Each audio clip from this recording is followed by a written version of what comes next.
ॐ अज्ञानतिमिरन्धस्य ज्ञानाञ्जनशलाकया चक्षुरुन्मिलितं येन तस्मै श्रीगुरवे नमः। नमः ॐ विष्णुपादाय कृष्णप्रेष्ठाय भूतले श्रीमते भक्तिवेदान्त स्वामिन् इति नामिने। नमस्ते सारस्वते देवे गौरवाणी प्रचारिणे निर्विशेष शून्यवादी पाश्चात्यदेशतारिणे। जय श्री कृष्ण चैतन्य प्रभु नित्यानंद श्री अद्वैत गदाधर श्रीवासादि गौर भक्त वृंद। हरे कृष्णा कृष्णा कृष्णा हरे हरे, हरे Ram Ram Ram Hare Hare. So we have been very fortunate for last whole week. We were able to listen from His Grace Gauranga Darshan Prabhu on a very important topic of the scriptural study. Importance of scriptural study he was speaking on, and he touched upon importance of Srimad Bhagavatam, importance of Bhagavad Gita, importance of studying all those scriptures, and how to memorize the verses, how to study. So he covered many aspects of the scriptural study. So getting inspired from that talk, I decided that we will cover Bhagavad Gita. We'll take up the topic of Bhagavad Gita and we'll speak a little bit more on Bhagavad Gita. So before I start though, let me ask you a very simple question. What do you already know about Bhagavad Gita? So open-ended question. So whatever you know, you can mention. Very briefly though, 1 or 2 lines. Ishan? Bhagavad Gita was told by Lord Krishna himself to Arjuna just before the battle of Kurukshetra. Very good. Okay. Sudhir Prabhu? Hare Krishna Prabhu. It's a manual for human life. Yeah, manual for human life. Okay. Deepna? Hare Krishna Prabhu, it is the solution for all our miseries and problems. Very good. Kirtivanta Prabhu? It has 18 chapters and 700 verses. Has 18 chapters, 700 verses. Okay, 18 chapters and 700 verses. Very good. Ramakrishna Prabhu? Hare Krishna Prabhuji. Yes. It's about soul, connection between soul and super soul, and how to attain super soul in this life only. Yeah. So how to reach the Supreme Lord? Yeah. What practices we can perform so that we can reach the Supreme Lord, His abode. Yes. Sitaramaya Prabhu, Shirisha Mataji?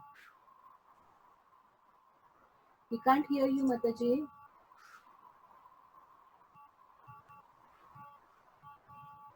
Hare Krishna? No, I think they have some problem with mic. Okay. So we can't hear you for now, so we will move on. Pundarikaksha Prabhu? Hare Krishna Prabhuji. Bhagavad Gita tells us how to live in this world and how to leave the body from this world. Yeah, how to live in this world and then how to leave this world, leave from this world. Vichitra Prabhu or Aditya? Bhagavad Gita is like the ABC of scriptures. ABC of scriptures, good. Suresh Prabhu? Hare Krishna Prabhuji, Bhagavad Gita tells us how Bhakti Yoga is the highest yoga compared to the other types of. We can't hear you, Mataji. Can you just come near the mic? It tells us Bhakti Yoga is the topmost yoga of all the yogas. Yes, very good. Vikas Prabhu? Hare Krishna Prabhuji. Hare Krishna. Bhagavad Gita is basically the song of the God, you know. Yes, song of God. Bhagavad Gita. Yes, very good. Okay, so thank you very much. There are many others who also raised the hand, so we'll move on a little bit from that question. So how we are going to do these sessions on Bhagavad Gita, that there are 18 chapters and 700 verses. Yeah. So 18 chapters means there are adhyay in Sanskrit. There are the chapters are adhyay, and these have total 700 verses. And each one of them we can speak on, like each verse we can speak on for hours sometimes. And some in each of the verse we can definitely speak for 1 hour each. But if we do like that, it will take more than 2 years to complete reading Bhagavad Gita if we do it every day. And we are not doing the sessions every day, and we don't want to take that long. So what we are going to do is, today I'm going to speak on the Bhagavad Gita, why we should read Bhagavad Gita, and why we should read Bhagavad Gita as it is, this version of Bhagavad Gita. And then from the next session onwards, I will take one chapter, one adhyay, and then give an overview of that chapter. And what will happen by that is that you will get a high level understanding of what is covered in that chapter. And when you start reading that chapter or Bhagavad Gita itself, it will become very easy for you to understand. And it will actually help you if before coming to this session, if you have read at least the translations of that entire chapter. It wouldn't take more than 10-15 minutes for you just to read all the translations of the chapter. So I hope you all have Bhagavad Gita as it is. So I would request all of you for enhancing your understanding of these sessions from tomorrow onwards when you are coming. So tomorrow we'll cover chapter 1. So I will request all of you to actually read the translations, and then it will be useful for you and you can understand more what we are speaking. But even if suppose some reason you are not able to do, then you will still get some understanding. So why Bhagavad Gita? First of all, why we should read or study Bhagavad Gita? So as some of you mentioned, that this is a conversation between Lord Shri Krishna and his dear friend Arjuna. Now they are not ordinary people. Krishna is the supreme personality of Godhead himself. He is the cause of all causes, source of everything, including source of all knowledge. So if there is any knowledge that is useful for anyone in this world, that is going to be coming from the supreme personality of Godhead. And Arjuna, who is the listener of this Bhagavad Gita, is also not an ordinary person. He was one of the best archers. He is one of the best intellectuals as well. He is a devotee. He is a friend of Krishna. And he was so glorious that he even helped Indra in Swargaloka. He went to Swargaloka and helped Indra to conquer in war. Once he also fought with Lord Shiva. He did a war with Lord Shiva, and Lord Shiva was so pleased with his archery that at that time, then the Lord Shiva gave him his own weapon called Pashupatasra. So this is a conversation between not ordinary people. So whenever there is some conversation that is happening with some exalted people, we are always eager to hear. So it is like that. This conversation is between the Supreme Lord, the God himself, and with his very dear friend and a devotee. So this conversation is going to actually give us something very interesting, obviously. So that is one of the first reasons why we should be actually reading or studying Bhagavad Gita. And this conversation that is happening between them is not an ordinary conversation. Why? It is essence of all the Vedic scriptures. Gauranga Darshan Prabhuji was mentioning last week that Vyasadeva, he actually distributed or split the knowledge of Vedas into 4 Vedas, 4 parts. Now, after doing that as well, then he found that it was in Kali Yuga, it will be very difficult for people to understand that. So he actually composed 108 Upanishads. Upanishads are actually summary of the Vedas. And it is said in Gita Mahatmya that Sarvopanishado Gavo Dogdha Gopal Nandanam. Partho Vatsa Sudhir Bhokta Dugdham Gita Mritam Mahat. It's very interesting. It's an analogy which is given here. It is saying Sarvopanishado Gavo. So all these Upanishads, which are 108 Upanishads, they are compared to cows. And who's the cowherd boy? Dogdha Gopala Nandana. So the Supreme Lord Krishna himself, who is known as a cowherd boy, he is actually milking these 108 cows of Upanishads. And who's going to drink this milk that is coming out of these cows? That is Partha Vatsa Sudhir Bhokta. So Partha or Arjuna's another name is Partha, he is compared to a calf, Vatsa. And Sudhir Bhokta. So Sudhir Bhokta means other learned scholars and devotees, pure devotees, are going to drink this milk. And what milk it is being talked about here? Dugdham Gitam Ritam Mahat. So Dugdha is Gita. This Bhagavad Gita is the milk. And it is not an ordinary milk. It is Amritam Mahat. So it is very extraordinary nectar. And that is the milk that is being given. So it is the essence of all the Upanishads, which is the essence of all the Vedas. So in 700 crisp verses, we get the knowledge which is available in all the Vedas, all the Upanishads, in a very condensed form. So this is why it is so important to read Bhagavad Gita. Because we do not have, in Kali Yuga, there is no time. So everyone says that there is no time. So because everyone says there is no time, Vyasadeva foresaw that. And he said that, even if I have split the Vedas into 4 parts, so that they are split into and covered, put into like all the similar topics into one section, people will not even have time for reading one part of the Vedas. Even forget about one part of the Veda, they will not be even getting time to read Upanishads and they will not understand it. So he has condensed all those 108 Upanishads into one Bhagavad Gita with only 700 verses.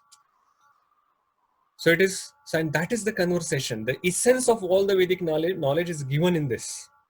So the speaker is the Supreme Lord. The hearer of this is extraordinary person. He is a pure devotee of the Lord, as well as he is a friend, non-envious friend of the Supreme Lord. The conversation that is happening between them is the essence of all Vedic scriptures. If this was not enough, they have chosen this place. This conversation happened at an extraordinary place at an extraordinary time. So when this army of Kaurava and Pandavas, they were standing in front of each other.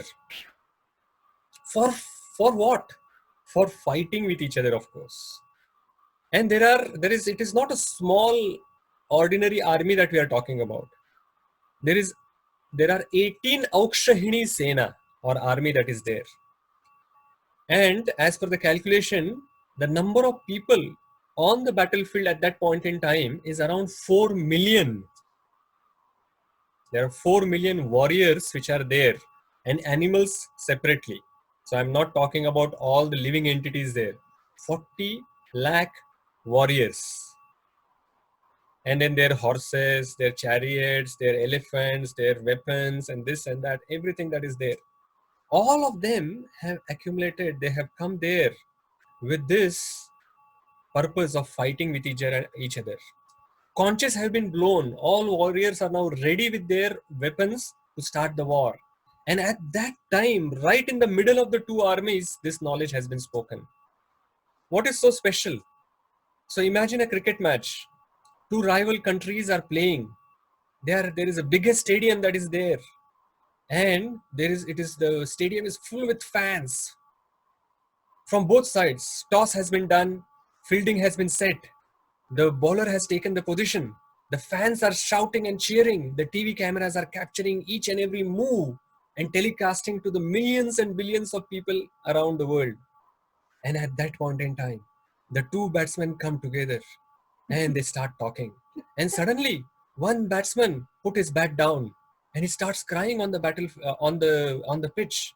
And then the second batsman explains to the first one for 2 hours.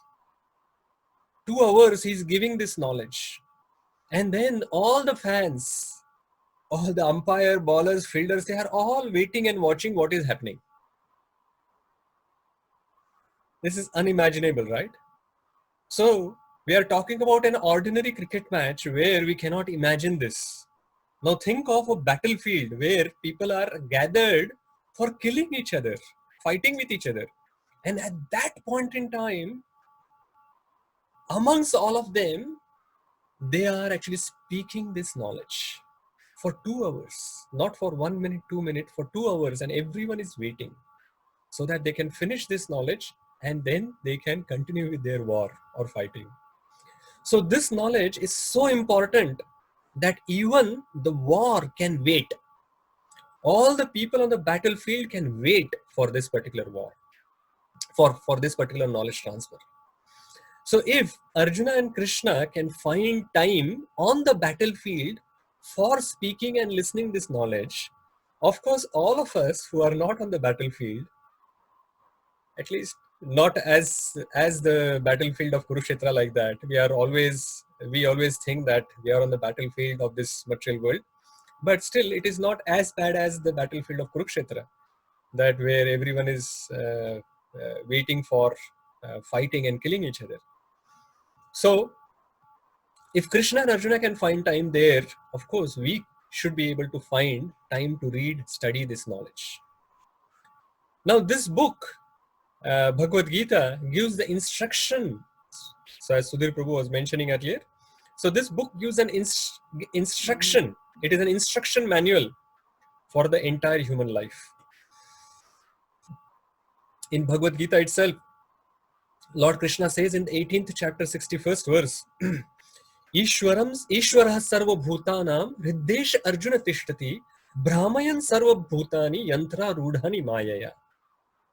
So the Lord has compared this body with an yantra. Yantra is like a machine.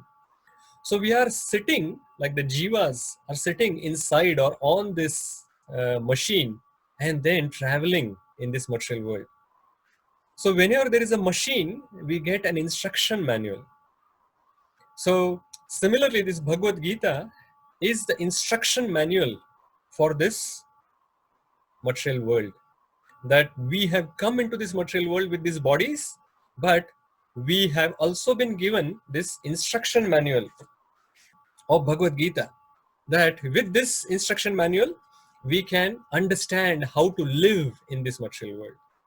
And it gives very practical instructions, how to become happy, how to become peaceful, how to control our anger, what happens when the anger is going to come, how to control the speech, how to give charity, how to control our mind, who's our greatest enemy, how to control that enemy, what to eat, what not to eat, and so much more is given in this Bhagavad Gita.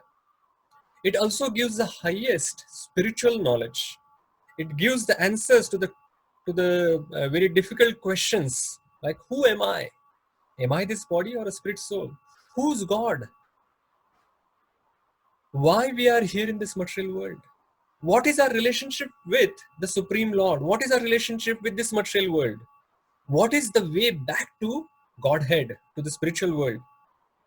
Which is the easiest process to go back to the spiritual world? Which is the easiest process which gives the highest result in the shortest possible time?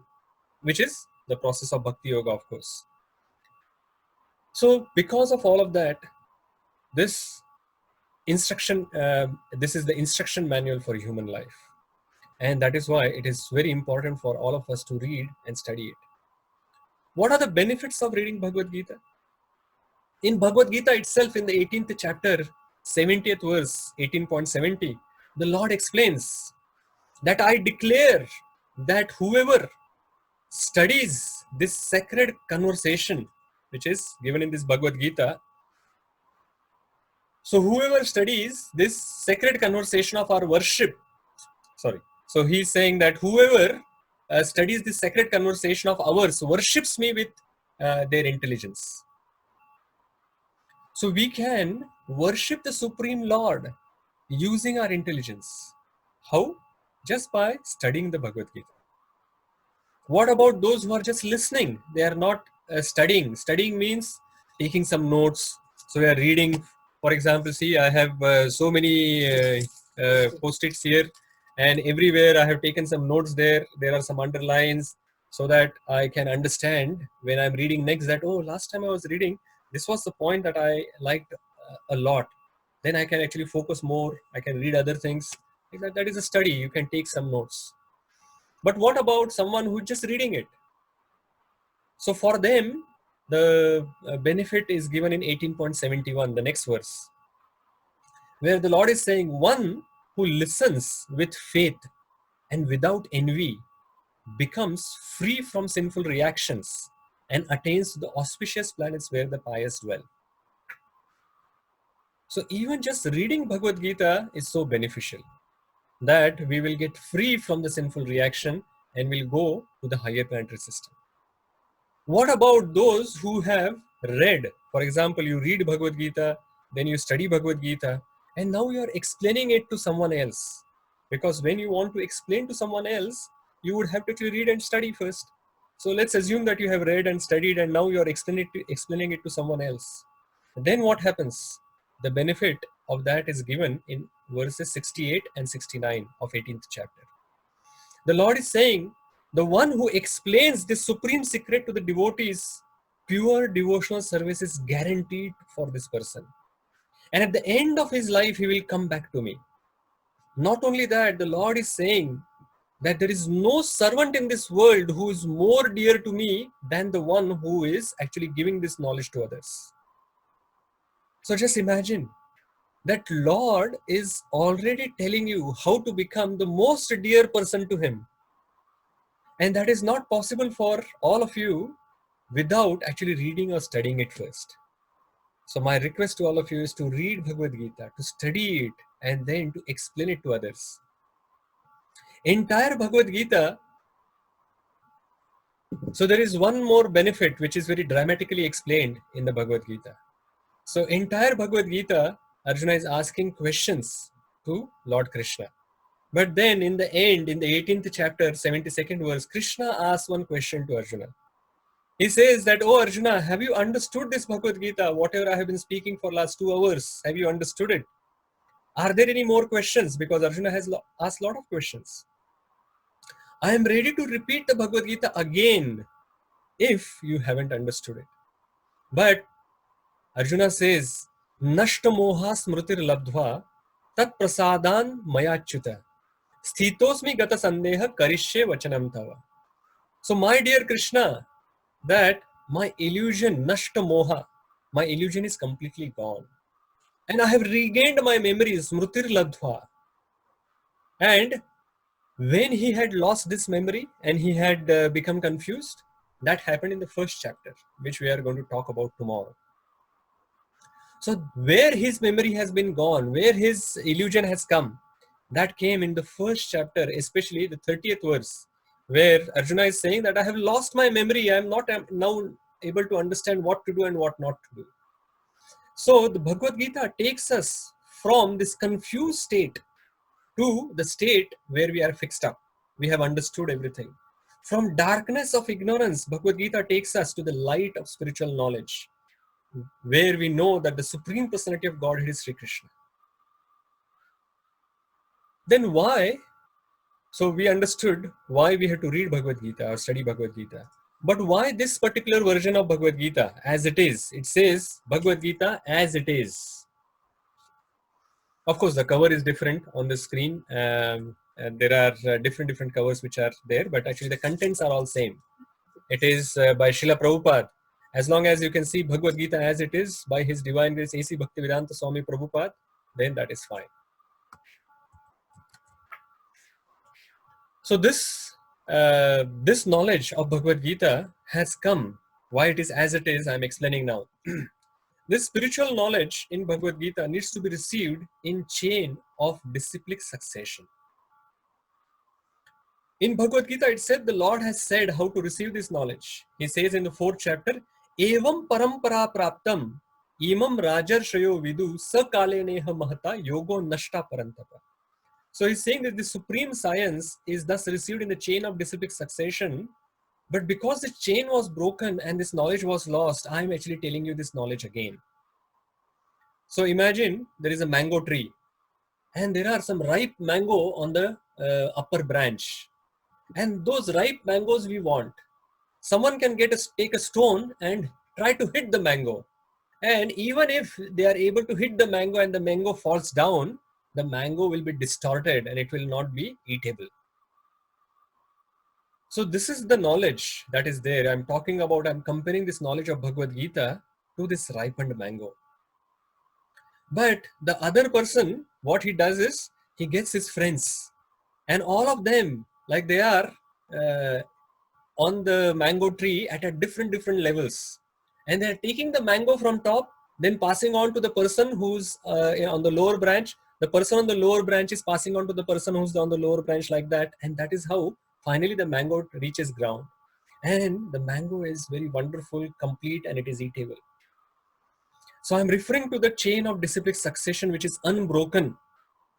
So the Lord Krishna has given this knowledge. If the knowledge comes down in an unbroken chain of disciplic succession, then this knowledge will come as it is. So if you see in your copy of Bhagavad Gita on page around 30-31, immediately after introduction finishes, there is this chain of disciplic succession which is mentioned from Krishna, how the knowledge came down, and it is unbroken chain till Srila Prabhupada, who has written this book. And the importance of that is that when the knowledge comes in disciplic succession, it comes in the same way as Arjuna understood it. Now, Sanskrit is a very complex language. Many meanings can come out of one word in Sanskrit. So just by learning Sanskrit, it is not possible to understand Bhagavad Gita. It is as if saying that if somebody says that I know Sanskrit, that's why I understood Bhagavad Gita, and that is why I am actually giving commentary on it. It is like saying that I know English language, so I am going to write a complex book on accounting. Or forget about writing complex book. If there is a conversation between two expert accountants and that is happening in English, an ordinary person who knows English is standing there and he's trying to listen and says that because I understand English, I am actually going to understand what you are saying. It is like that. It is impossible. We need to have some understanding properly. And if that understanding we have received from a teacher who has learned from the teacher, who has learned from the teacher, like that, and that teacher finally has learned from the Supreme Lord Krishna himself, only then it is possible that the knowledge comes as it is. So how do we know that the knowledge in this Bhagavad Gita as it is actually as it is? We can easily see that by understanding how the knowledge was taken by Arjuna himself. So Arjuna said in the 10th chapter, he said, Param Brahma, Param Dhama, Pavitram Paramam Bhavan, Purusham Shashvatam Divyam Adi Devam Ajam Vibhum. So he's talking about the Lord, Supreme Lord Krishna. He's saying you are the Supreme Personality of Godhead, the ultimate abode, the purest, the absolute truth. So that means he's not saying that I am God, you are God, everyone is God. So if anyone comes to this conclusion after reading some Bhagavad Gita, that I am God, you are God, everyone is God, then of course that is not the actual Bhagavad Gita. It is not Bhagavad Gita as it is. Arjuna is saying that Krishna, you are God. And at the end of reading Bhagavad Gita, if we understand that Krishna is God, then that understanding is right. Arjuna has said, Karishye Vachanam Tava. So he is saying that I will do what you want me to do. That is the process of Bhakti Yoga. So if we come to the conclusion that the Bhakti Yoga is highest and that is what I want to do. I want to do Manmana Bhaho Mad Bhakto Madhya Jimam Namaskuru. So we want to worship the Supreme Lord like that. Then we have reached to a proper conclusion. And we can see all over the world, whether it's a child reads it, man reads it, woman reads it, Indian reads it, Kiwi reads it, American reads it, or anyone, rich, poor, anyone reads it, they come to the same conclusion of Krishna is the Supreme Personality of Godhead, and this process of bhakti is the easiest and simplest way to reach the Supreme Lord. And that is why this Bhagavad Gita, as it is, has transformed many lives all around the world. So that is why I would recommend that if you haven't started reading, studying this Bhagavad Gita yet, you all have copies. Those who attended these programs of Journey of Self-Discovery, either in Lower Hutt, Newtown, or anywhere, you would have received this free version, free copy of Bhagavad Gita from us.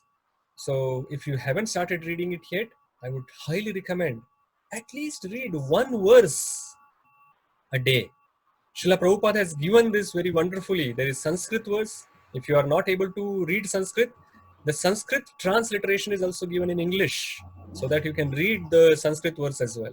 Then word-to-word translation is given. Then the translation is given of that verse. What is the meaning?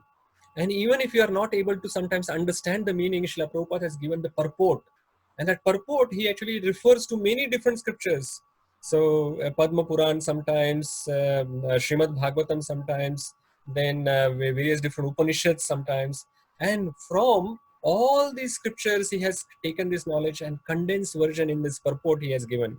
So just by reading Bhagavad Gita, you can understand and perfect your life.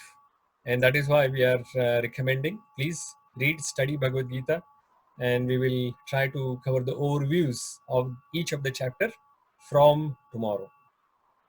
Hare Krishna. So I'll stop here, and if there are any questions or comments, we'll take them.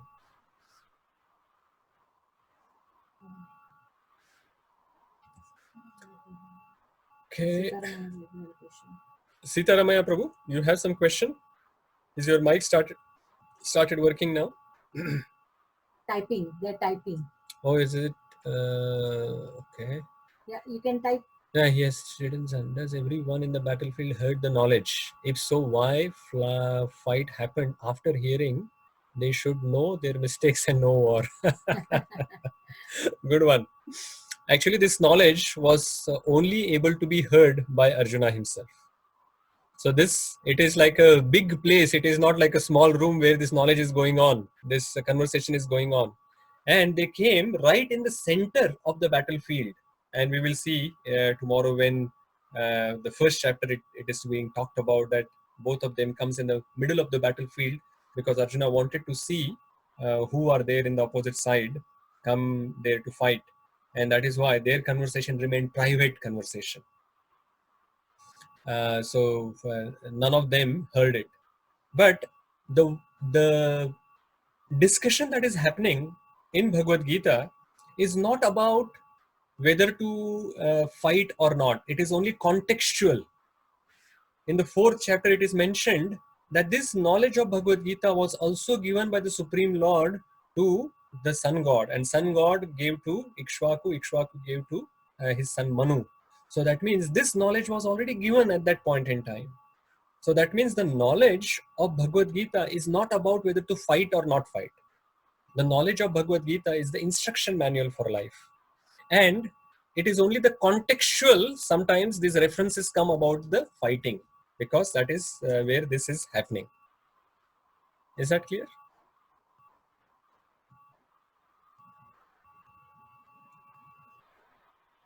Sitaramaya Prabhu, is that okay?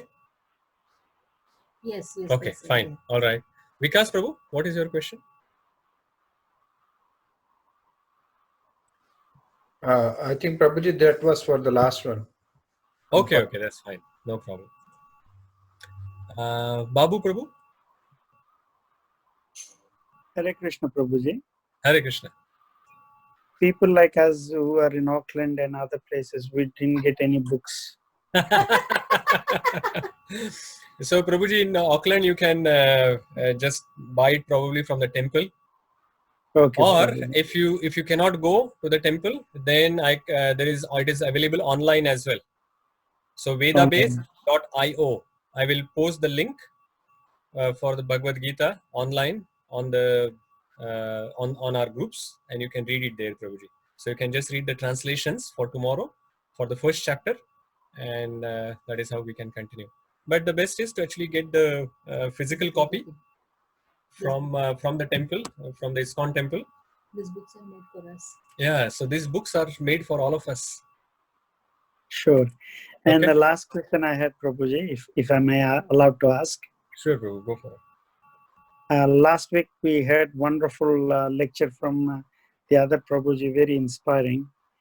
Now, I just wanted to ask Srimad Bhagavatam, if we even listen to Srimad Bhagavatam, like videos and stuff, would it have the same effect as reading it personally? Because we'll have lots of doubts and probably we couldn't read it properly, and probably we can be lazy as well.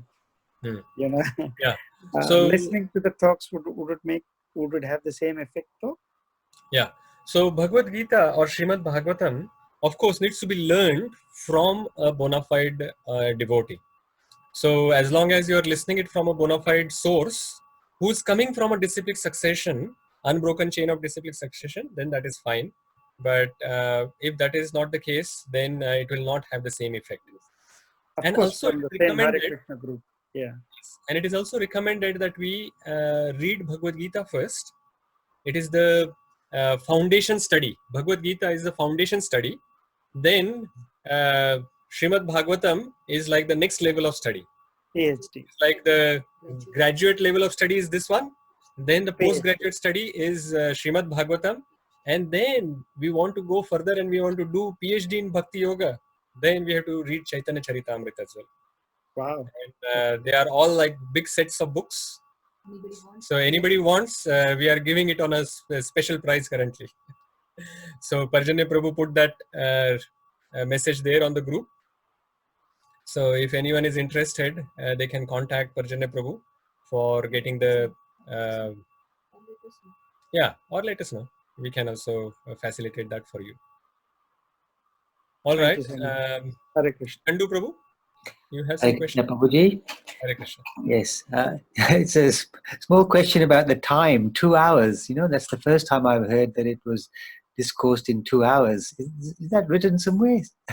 Yeah, so it is not written somewhere, Prabhuji, but if you actually recite all these verses, 700 verses, then it takes approximate 2 hours. I see. So that is an approximate time. Right. And that is how I have come to this conclusion that it would have taken around 2 hours. Okay. Okay. Thank you. Hare Krishna. Okay. So we'll stop here. Hare Krishna. Srila Prabhupada ki Jai. Srimad Bhagavad Gita ki Jai. Jai.